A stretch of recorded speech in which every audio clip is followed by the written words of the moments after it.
Hi friends, ఏం చేస్తున్నారు? అందరూ బాగున్నారా? Welcome to Vijaya's videos channel. ఇవాళ మా ఇంట్లో బ్రెడ్ కస్టర్డ్ డెజర్ట్ చేశాను. ఎలా చేశాను ఏంటని తయారు చేసే విధానం చెప్తున్నాను. ముందుగా కప్తో 2 కప్స్ మిల్క్ తీసుకొని తగినంత చక్కెర పోసుకొని నీట్గా కాగబెట్టుకోవాలి పాలని. తర్వాత 4 బ్రెడ్ స్లైసెస్ తీసుకొని మనకి కావాల్సిన షేప్లో కట్ చేసుకొని పక్కన పెట్టుకొని ఇంకా కస్టర్డ్ పౌడర్ని కూడా తీసుకొని ఒక చిన్న గ్లాస్ పాలు తీసుకొని దాంట్లోని నీట్గా మిక్స్ చేసేసుకోవాలి. ఉండలు రాకుండా మిక్స్ చేసేసుకొని మరుగుతున్న పాలల్లోకి కస్టర్డ్ పౌడర్ కలిపి మిశ్రమాన్ని వేసుకొని నీట్గా మరిగించుకోవాలి. మరిగించుకున్న తర్వాత కట్ చేసుకున్న డ్రై ఫ్రూట్స్ ఉంటాయి కదా, అవి కూడా దాంట్లో వేసేసుకొని ఇంకా పక్కకు తీసుకొని పెట్టేసుకోవాలి ఆ పాలని. తర్వాత కొంచెం ఇలాచీ పౌడర్ కూడా వేయాలి. ఆ క్లిప్ మిస్ అయింది.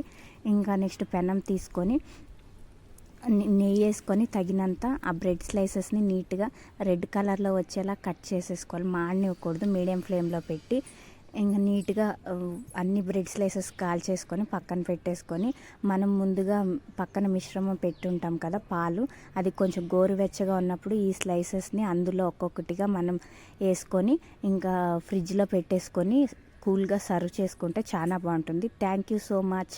Subscribe my channel.